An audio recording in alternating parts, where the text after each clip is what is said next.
so much for coming. Love you back. Aloha. Aloha. Nice to see you. Aloha. How are you? Good to see you. How you doing? Good to see you. I'm good. Hi. How are you? Nice to see you for coming. I don't think Tulsi needs too much of an.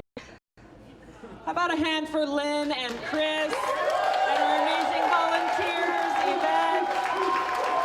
Worked so hard to put this together. Thank you so much. And I want to say thanks to Jake and Gigi and Ryan, who are our hosts here today. Thank you for your help. Wave your hand, Jake, in the back. Thank you. And thanks to all of you.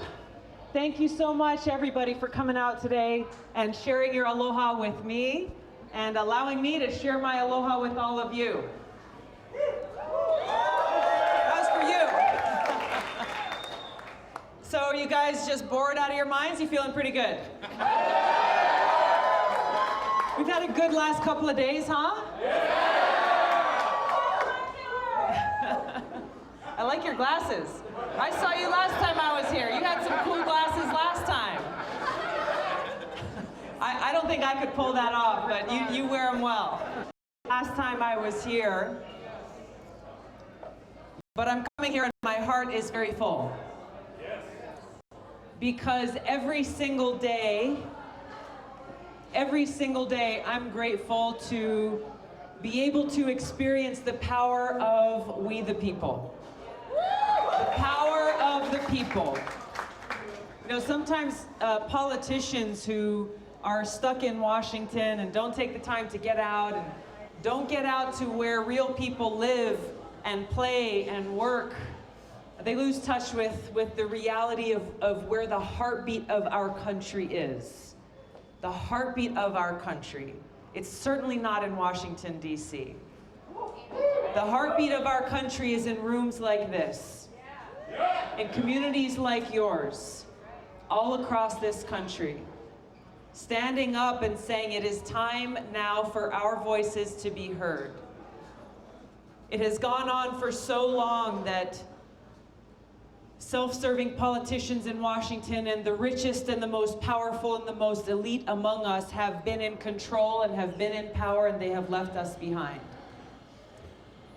And when we look at this truth, it becomes more and more clear how we saw immediately after that debate on Wednesday night.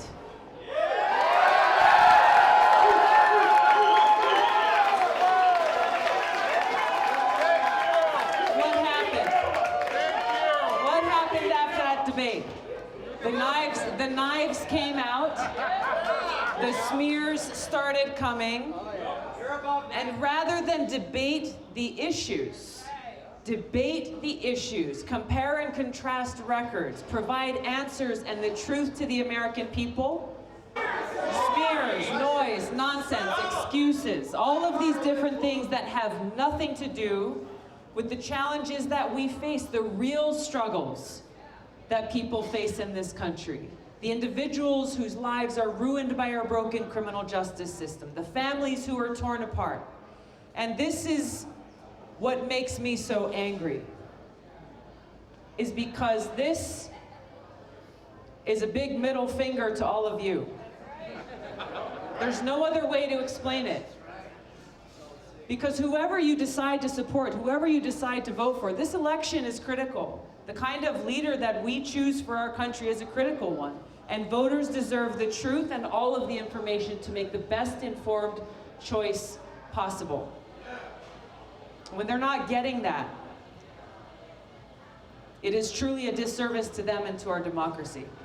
That's really what this is about. It's not about personality differences. It's not about personal attacks.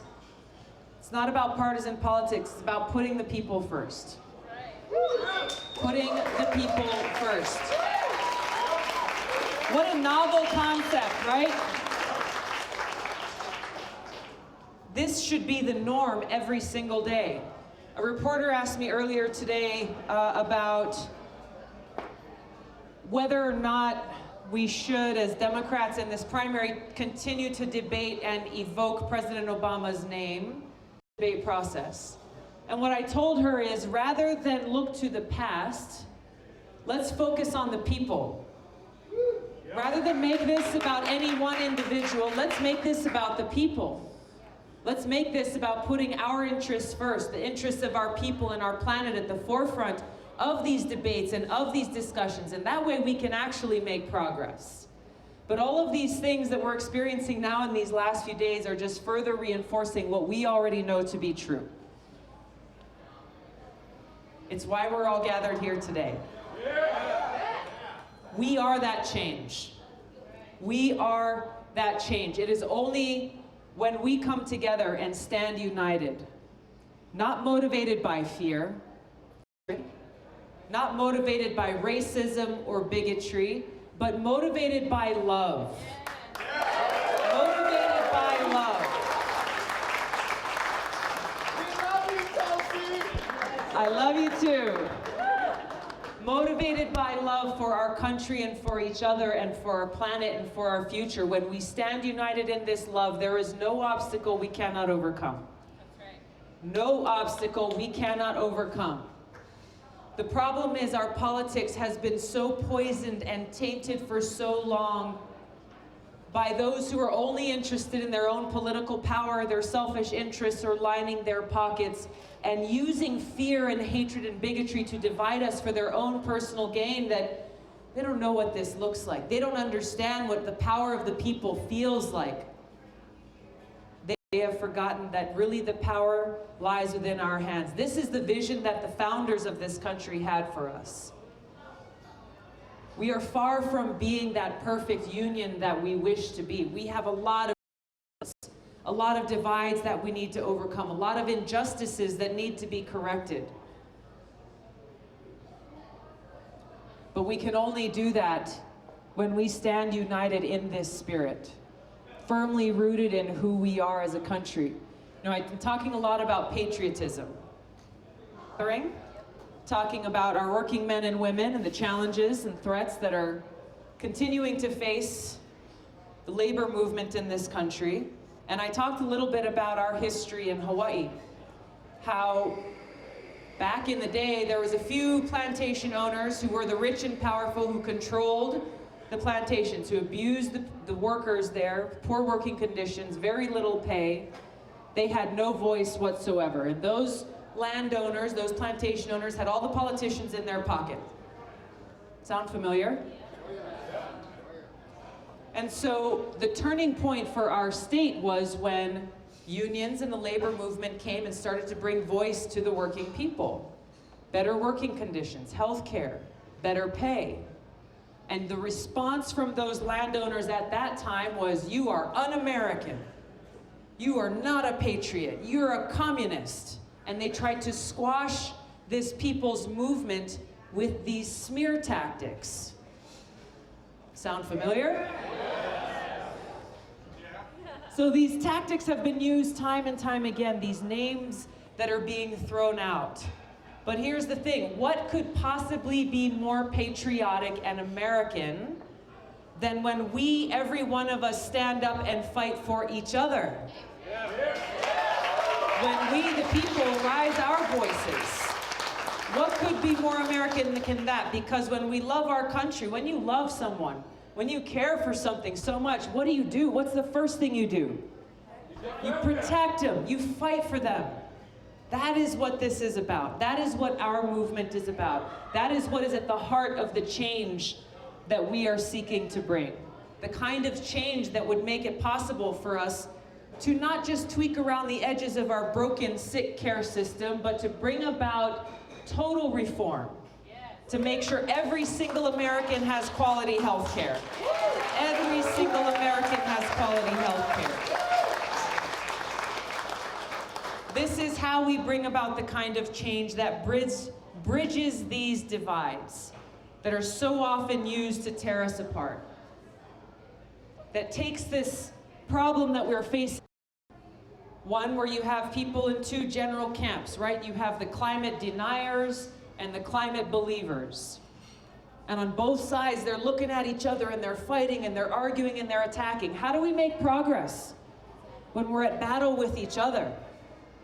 When really, if you just stop and you say, hey, let's just talk story, as we say in Hawaii. Let's just talk story. Then you come to find that we as people value clean water. We value clean air. Things that are essential for every single person to survive.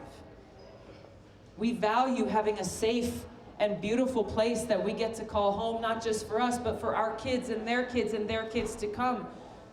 So what does that mean? That means we have a common ground where we can come together and begin that conversation to bring about the bold change we know we desperately need and urgently need to protect that future. This is just one example of so many, how when we come together with respect and with love and care for each other, even if you and I may disagree on so many things, even if you hold views that I may find to be abhorrent, we come together to find that bridge of common ground, that opportunity to move forward. This is how we make change. This is how we make the real kind of change we need to see in our broken criminal justice system. A broken system that has ruined so many people's lives. You know, in Congress, as I talk about finding common ground, we found that area of opportunity when we passed the First Step Act.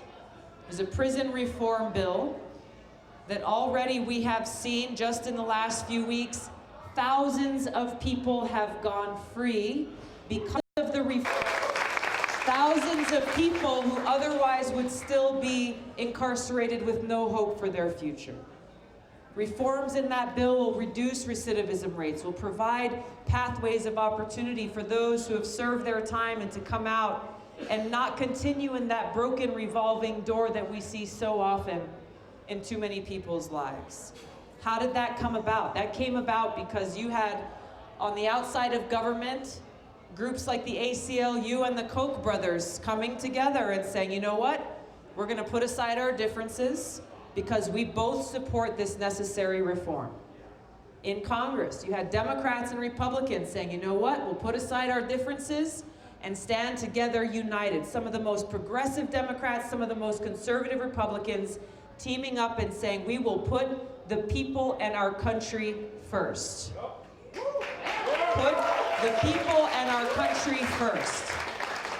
So that's what this is all about. And we can go down the long, unfortunate laundry list of changes that we need to see, but I want to focus on this because this is at the heart of what motivates me every single day, and I know what gathers us here, and it's the heart of where we find the solution. I think all of you are here because you're already familiar with my record and my leadership in calling for an end to wasteful wars.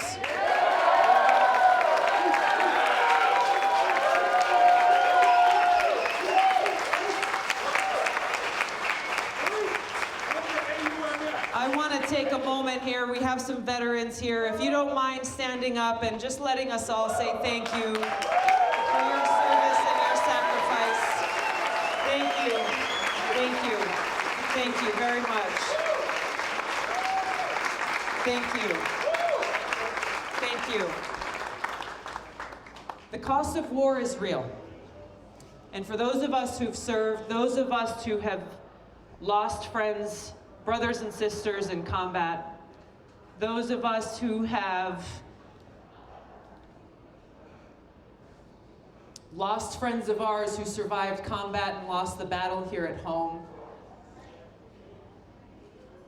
we understand the cost of war in a deeply personal way.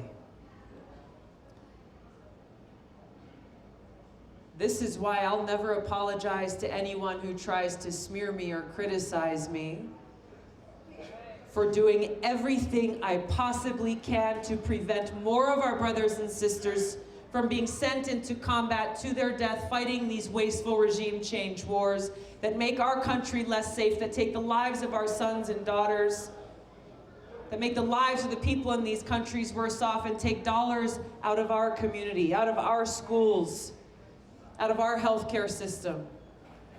So if it means meeting with a brutal dictator or 100 dictators, I will do whatever it takes to end these wasteful wars. Whatever it takes. Now here's the thing. You've heard the smears that are being lobbed against me, right? There's a few of them. So if you look back to when that vote on the Iraq War happened, and you looked at the very few who were brave to vote against that war at that time because they saw the truth, they were criticized and smeared as people who hated America, smeared as people who loved Saddam Hussein. It's easy for politicians now to say, well, of course the Iraq War was wrong. Of course I would have voted against the Iraq War, but none of them are saying what they will do right now about the regime change wars that are happening today, like the one happening in Syria.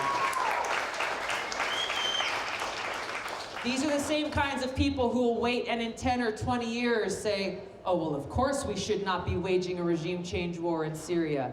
We don't need more people who are coming late to the party when it's convenient and comfortable for them. What we need is leadership.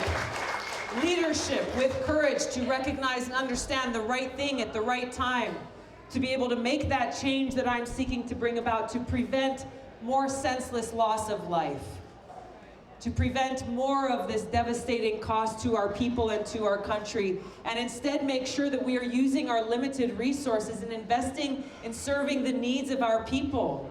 Bring it home. That's what it is. It's about focusing on our people and our planet and actually being that force for good that we can and we should be in the world. This comes down to leadership. Leadership that has the strength and courage to stand up to the foreign policy establishment, to stand up to the media that plays right into their narrative, to stand up to the military-industrial complex that profits from these continued regime change wars, and to do the right thing for our people, to lead us away from these wasteful regime change wars, lead us away from where we are now on the brink of a nuclear catastrophe with increasing tensions between the United States and nuclear-armed countries, nuclear arms race being kicked off, to recognize that we have to exhaust all diplomatic measures before ever considering an act of war, because the only alternative to diplomacy is war. It's about having the strength and courage and the focus on what is most important and who is most important. And it is every one of you that is most important. It is every person in this country that is most important. Not people who are looking out for their own profits, or politicians looking out for how they can line their pockets when they leave office. It's about you. It's about our home. It's about our planet. It's about us coming together and fighting for our future, making sure that we have one.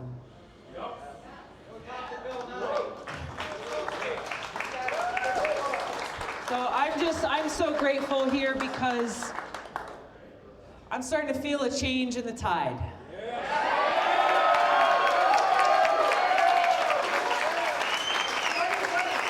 Change in the tide that is coming about as the powers that be recognize they cannot turn down the volume on our voices. We are too loud. We will only grow stronger.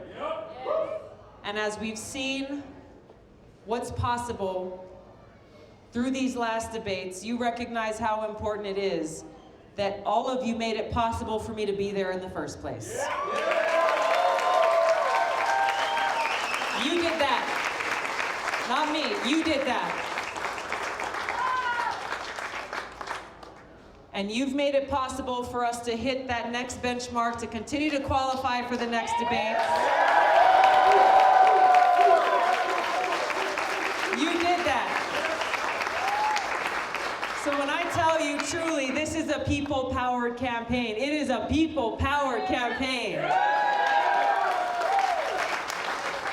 And when people ask, well, what kind of president will Tulsi be? I'll be the kind of president that I'm being now as we lead this campaign. It is one of, by, and for the people. Of, by, and for the people. This is how we unite our country.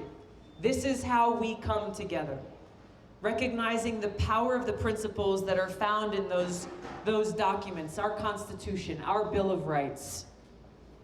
Things that we take for granted sometimes until they're under attack and start being taken away from us.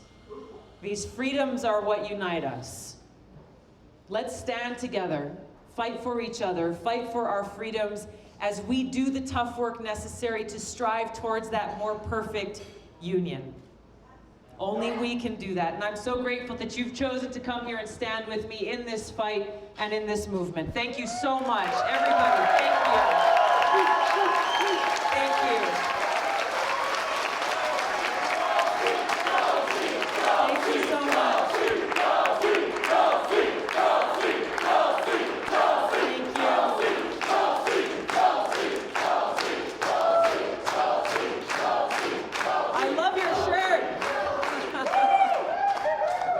Check out their shirt.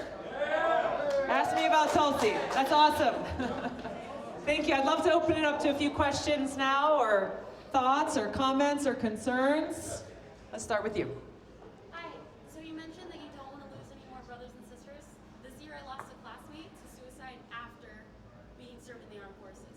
I just wanted to know if there's something you're doing or planning on doing for VA healthcare in regards to that. Thank you. Thank you.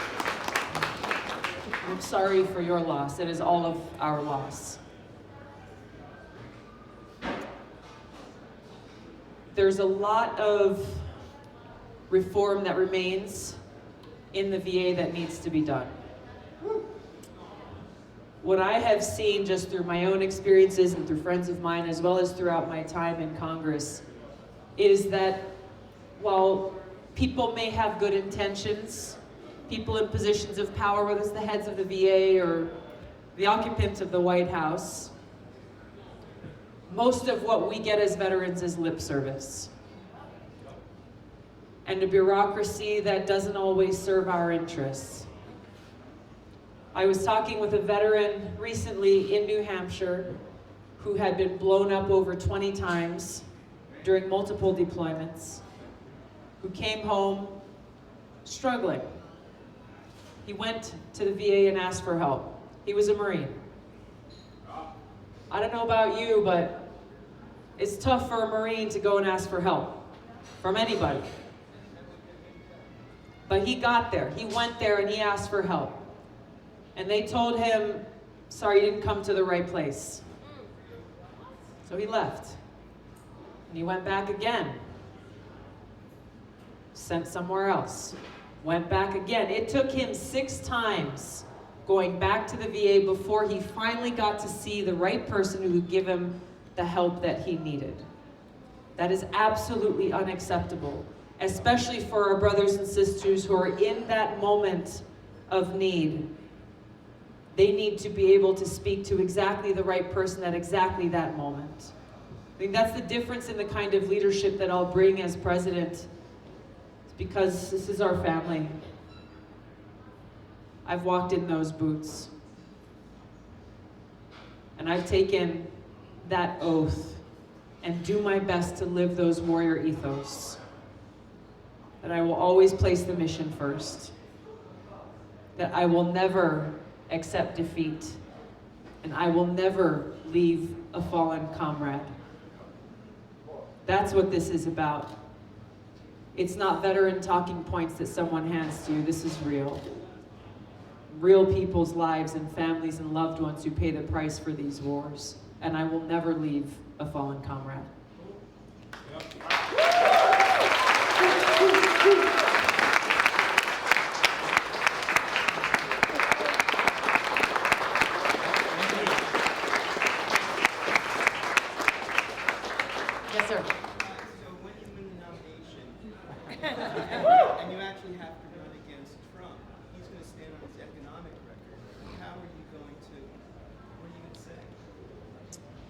Look, when we look at the economy, the question is about when I'm the nominee and challenging Trump for the general election, that Trump will run on the economy. And he'll say a lot of things like our economy is great, it's never been greater ever in the history of the entire country, of the world.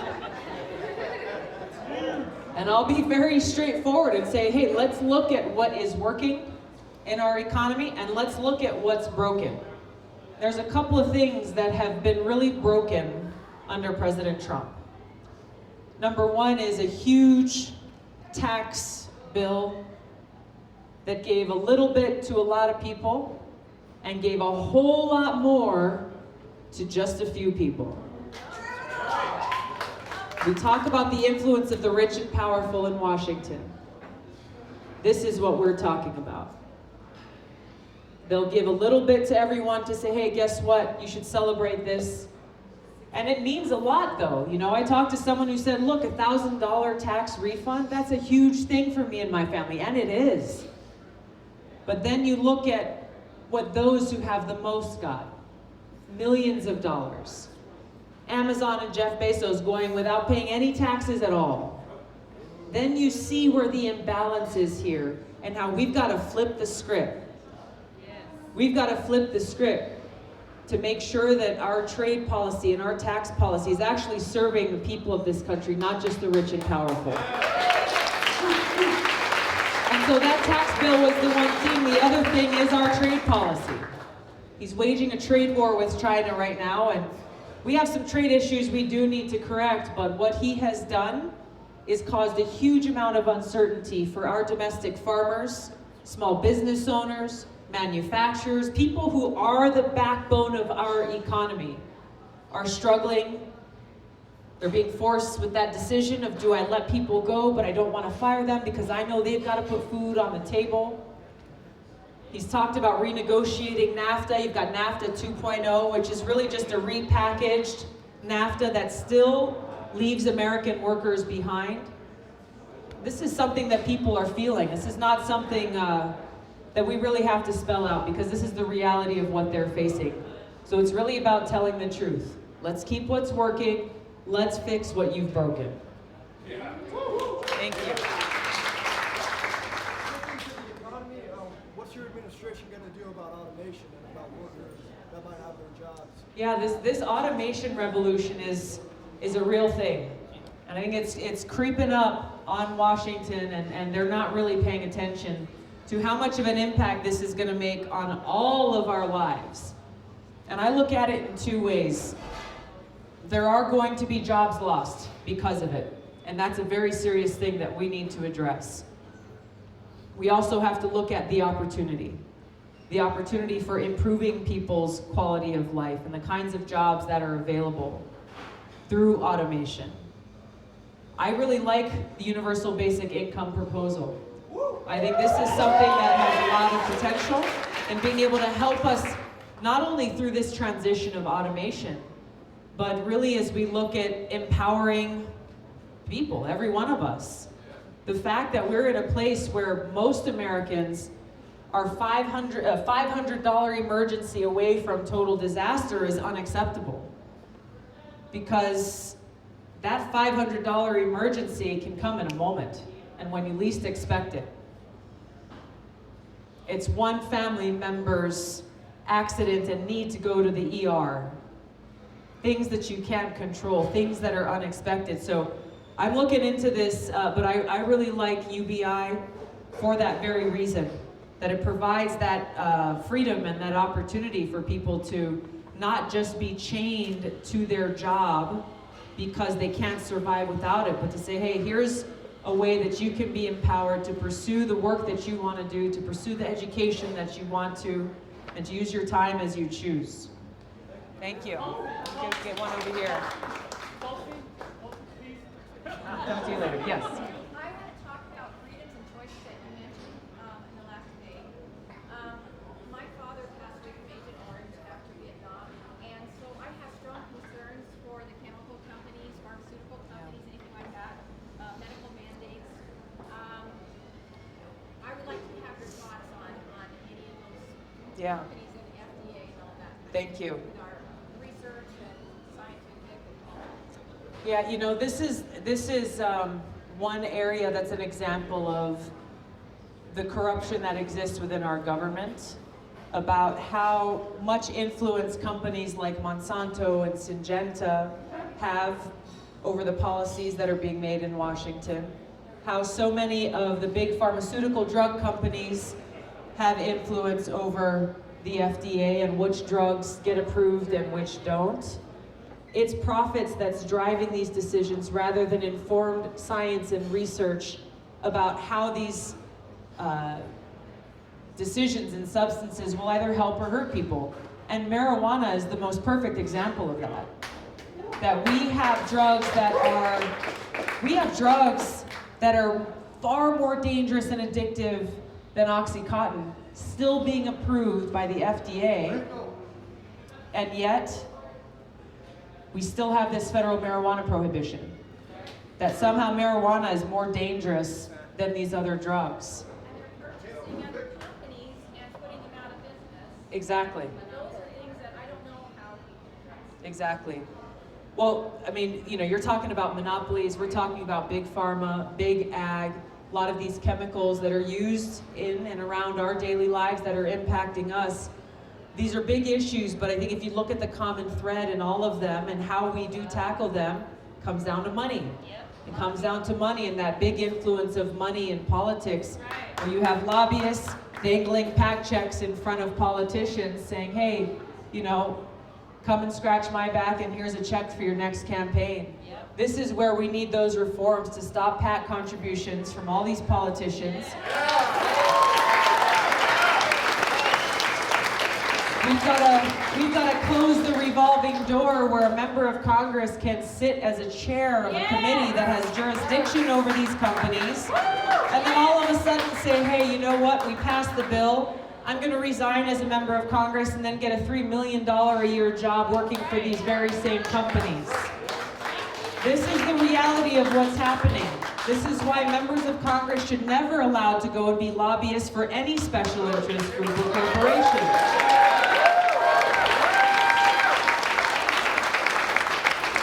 We've got to close these legal corrupting holes within our government that provide these special interest influence that really takes away the voice of the people. Thank you. I love you. I feel it. Thanks for fighting for us. Don't forget us. You're the only candidate that I have donated more than $1. Thank you. Thank you. I have become so disillusioned in the last few years with the Democratic Party. So disillusioned, especially with the 2016 election and all the shenanigans they pulled, disenfranchising their own voters, and with the DNC. I am very fearful that they are going to play and do shenanigans like they did last time, especially with campaigns like yours and People Power. My question, do you have a plan, a strategy for when they, for example, I think you've met the donor threshold, but the polling threshold is That's another right. one that I hope with, you know, the way you slayed Kamala, hopefully that'll work. Do you have a plan for when the DNC, the establishment, tries to stop? Yeah. They already are. Yes, look, the plan is to continue to go directly to the people and to continue to organize and make sure that our voices are heard. To continue to tell the truth at all times about everything that's happening and continue to demand transparency as we go through this elections process. I'm well aware of the flaws, trust me. A lot of us went through them in 2016. I heard a lot of stories about what happened here in 2016. So I'm not naive to the pitfalls and the holes that lie before us, but we've got to have faith in the strength that we have as people. Change won't come overnight. We've got a lot of battles ahead of us. But if for whatever reason we get shut out of debates, guess what? We have the ability to organize platforms, continue to get our message out, continue to get our voice out. Saying that, it's important to be in these debates given the millions of people who watch them. So, what's my plan? Pursue all avenues of approach. Right? All avenues of approach. Yes. Yes. Okay, so like I'm a teenager, I just graduated high school, right? Congratulations. Thank you. And my biggest thing is taxes. Like I go to work, right?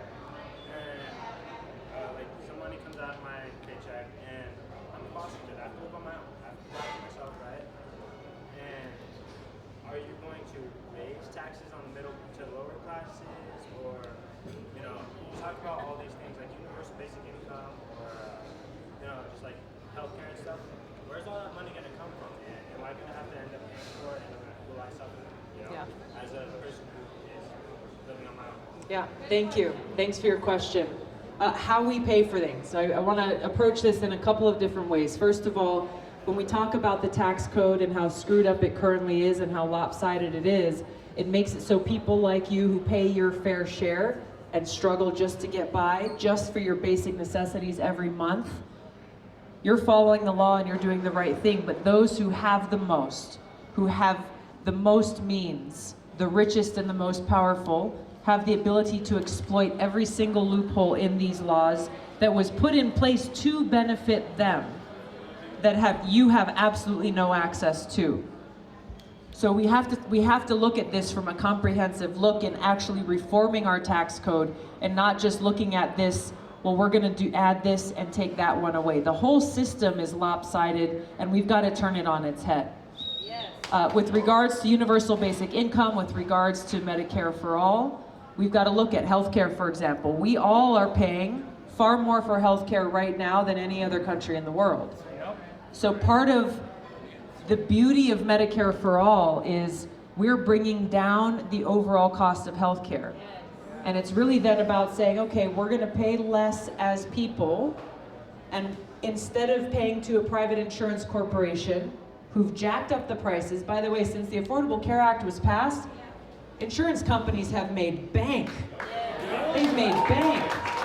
But we still have tens of millions of people who are either uninsured or underinsured.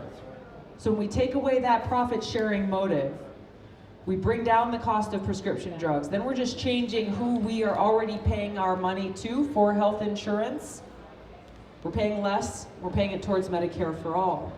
The third thing I'll mention here, which is why I talk about the cost of war everywhere I go, is that so long as we are continuing to take taxpayer dollars that you and every single one of us pays, spending them on these wasteful regime change wars, this new Cold War we are in, trillions more going to build more of these nuclear weapons that make us less safe. These are dollars that are not going to take care of these basic needs, not going to pay for healthcare, not going to pay for infrastructure. Universal basic income, this is something I'm looking into about how best we would pay for it. But when you look at the fact that Amazon paid not only nothing, but they got over $100 million credit refund, I think that's a great place to start. Yes.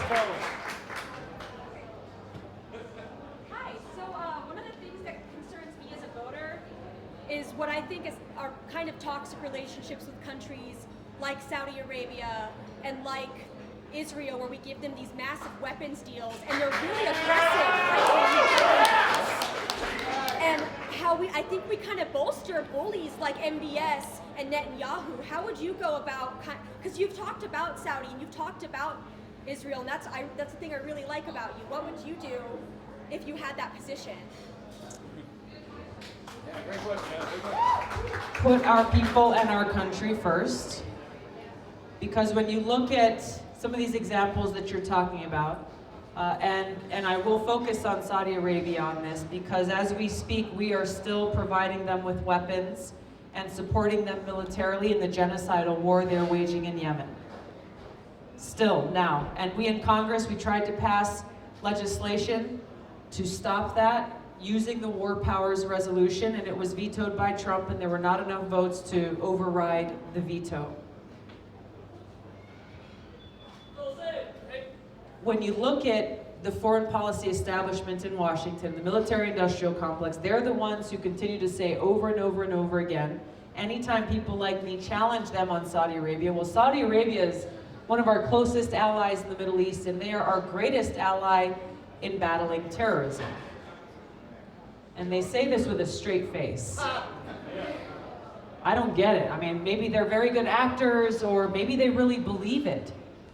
Both are deeply disturbing, because when you look at what Saudi Arabia is doing, they're the biggest propagators of this Wahhabi Salafist ideology that's fueling terrorists like ISIS and Al-Qaeda in different parts of the world, wreaking havoc and terror and killing people and posing a threat to us.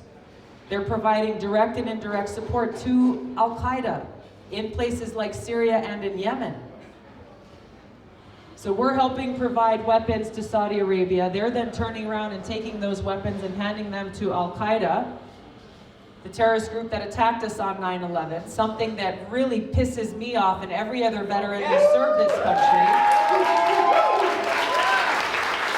And yet they have the gall to say that they are our greatest ally in fighting terrorism. So the kind of foreign policy leadership I will bring is looking carefully what's in the best interest of our national security and safety of the American people, and how best can we be a force for good. Leading with a foreign policy that's focused on cooperation rather than conflict. Ending this practice of running around the world with a baton and a slew of weapons, being the world's police, saying we'll topple this dictator, and that dictator, but you know what? You buy a lot of weapons from us, so you're all right. We're gonna let you be. The hypocrisy is staring us right in the face. We need to stop being the world's police. We need to focus on what's most important.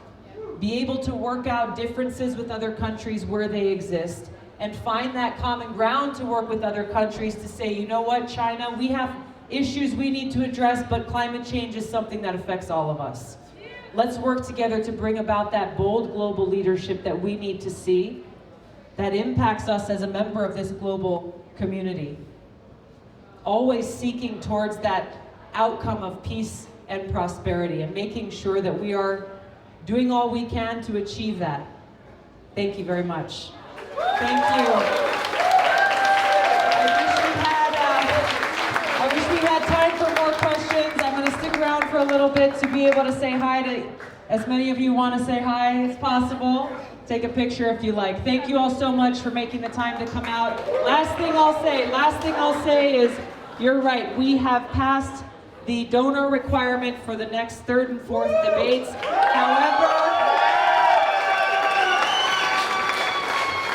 However, we do still need to meet the polling requirements that they have, which is at least 2% in 4 polls. So what that means to all of us is 2 things. One is continue to beat the drums and tell everybody you know, because your friend might be the one who answers the phone when that poll calls. Answer the phone. Find a way to get people to ask you about Tulsi.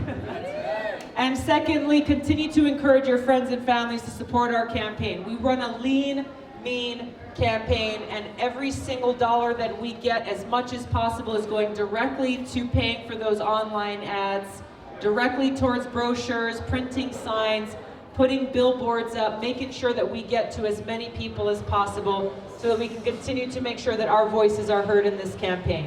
Thank you all so much for being here. Thank you for your